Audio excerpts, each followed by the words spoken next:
चीज और मैं बहुत इम्पोर्टेंट आपके माध्यम से पब्लिक को बताना चाहती हूँ, और मुझे लगता है कि ये हर स्कूल के बच्चे को हालांकि पढ़ाया जाता है, लेकिन कभी इतना इंसिस्ट करके उनके दिमाग में नहीं भरा जाता, जो मुझे लगता है भरने की जरूरत है।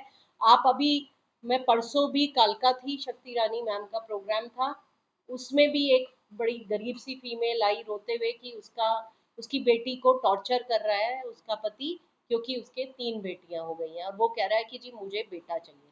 तो इस चीज पे मैं ये कहना चाहूंगी, जो बेटा डिसाइड भी करना होता है ना, वो मेल करता है। जो एक्स, आपने भी पढ़ा होगा स्कूल में, 2 क्रोमोसोम होते हैं जो सेक्स डिटर्मिनेशन करते हैं, एक एक्स होता है, एक वाई होता है।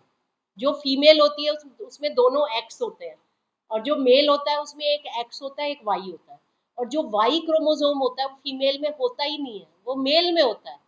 तो ये तो मेल जिम्मेदार है कि अगर लड़का पैदा करना है, तो अगर टॉर्चर करना है तो मेल्स को टॉर्चर करना चाहिए, बल्कि फीमेल को टॉर्चर करना चाहिए मेल को, कि तुम लड़का नहीं पैदा कर रहे हो। यहाँ उल्टा है समाज में, कि सारी, आप देखो ना, फीमेल्स को टॉर्चर किया जाता है। सास भी बहू को टॉर्चर कर रही है, पति बहू को वाइफ को टॉर्चर कर रहा है। मतलब ये टॉर्चर कर रहा है कि तू लड़का नहीं पैदा कर रही। सबसे ज्यादा कॉमन यही प्रॉब्लम है ना।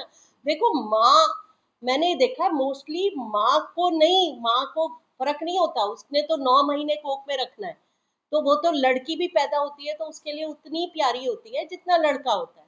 लेकिन जो फैमिली के दूसरे सदस्य हैं, वो उसको इतना टॉर्चर करते हैं कि वो मानसिक रूप से, मतलब, बीमार हो जाती है। तो मुझे लगता है कि ये बहुत जरूरी फैलाना है कि जी, मतलब आदमी, जो लड़का देना है या लड़का नहीं देना, लड़की देनी है लड़का देना है, ये सारा मेल डिसाइड करता है, आदमी डिसाइड करता है, औरत डिसाइड नहीं करती। तो औरत तो हमेशा एक्स क्रोमोसोम ही देगी, चाहे वो लड़के के लिए हो चाहे लड़की के लिए हो। तो औरत का तो, माँ तो हमेशा से न्यूट्रल है, प्रकृति ने भी न्यूट्रल बनाया। तो माँ को तो कभी डिस्क्रिमिनेशन है ही नहीं, उनके जीन्स में ही नहीं है ना। तो ये आदमी है जो मतलब डिसाइड करते हैं, जिनके क्रोमोसोम डिसाइड करते हैं। लेकिन हाथ में किसी के भी नहीं है, हाथ में आदमी के भी नहीं है कि जी वाई क्रोमोसोम आएगा कि नहीं आएगा। हर प्रेगनेंसी में 50% प्रोबेबिलिटी है कि लड़का होगा या लड़की होगी। तो या तो लड़का होगा या लड़की होगी, दोनों में से कोई होगा। तो ये चांसेस किसी के भी हाथ में नहीं होते। तो मुझे लगता है कि ये जो टॉर्चर है ना, ये तो खत्म करने की बहुत ज्यादा जरूरत है। जब पलट के औरत उसको समझाए कि जी वाई क्रोमोसोम तो तुम्हारे से आ रहा है, मेरे से कहाँ आ रहा है, मेरे से तो एक्स ही आता है हमेशा, तो तुम मेरे को क्यों टॉर्चर कर रहे हो, लड़का दो लड़का दो। तो जब आदमियों के ऊपर बात पलट के आएगी, तो अपने आप सोसाइटी की मानसिकता चेंज होएगी कहीं ना कहीं, क्योंकि हमारी सोसाइटी अभी भी मेल डोमिनेंट सोसाइटी है। तो लोगों को जो है ना, मेल्स की मानसिकता अगर चेंज होगी तो अपने आप ये कुरीति खत्म हो जाएगी।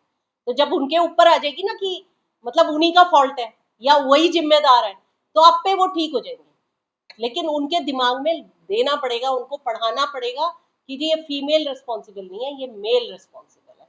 परसों ही मुझे ये आइडिया आया, जब मैंने उसको रोते हुए देखा फीमेल को, तो मुझे लगा कि मतलब मैं, जहाँ भी मैं अपनी उसमें तो बात करती हूँ हमेशा एक्स क्रोमोसोम वाई क्रोमोसोम की, मुझे लगा कि मैं मीडिया के माध्यम से इसको ज़्यादा से ज़्यादा स्प्रेड करूँ, जिससे जो लोग पढ़े लिखे नहीं हैं या जो कम पढ़े लिखे हैं, उनको ये पता लगे कि जी ये वाई क्रोमोसोम जो है मेल से आता है। इवन पढ़े लिखे लोगों पे ताज्जुब होता है, उनको पता है वाई क्रोमोसोम रिस्पॉन्सिबल है, फिर वो फीमेल को क्यों टॉर्चर करते हैं, क्यों करते हैं। तो मुझे ये रीजन नहीं पता कि क्यों करते हैं, है ना। तो ये हमें कहीं ना कहीं वापस मेल्स के ऊपर डालना पड़ेगा, जिससे लोगों की मानसिकता चेंज हो। ऐसा नहीं है कि मैं मेल्स को टॉर्चर करने की बात कर रही हूँ, मैं कह रही हूँ उनकी मानसिकता इसी ढंग से चेंज हो सकती है। एक होता है पॉजिटिव मोटिवेशन, एक होता है नेगेटिव तरीके से, तो भाई इस तरह से चेंज हो। यही मेरी आपसे